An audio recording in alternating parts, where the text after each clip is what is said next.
হযরত ওমর রাদিয়াল্লাহু তাআলা আনহু কবরের চিন্তা, এত কান্নার আওয়াজ, কান্না করতে করতে, ক্রন্দন করতে করতে এখান দিয়া দাগ পড়ে গেছে, দুই গালের মধ্যে দুটো দাগ। সাহাবা আজমাইন ডেকে বলে, ঔষধ লাগান, গালের দাগ উঠে যাবে। ওমর রাদিয়াল্লাহু তাআলা আনহু ডেকে বলে, না না, ঔষধ ব্যবহার করব না।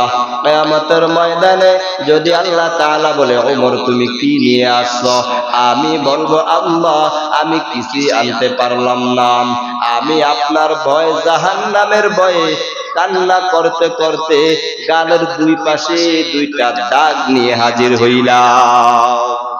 তাহলে গালের দুই পাশে দুটি দাগ পড়ে গেছে হযরত ওমরের। কেমন অবস্থা! আমার নবী রওনা হয়ে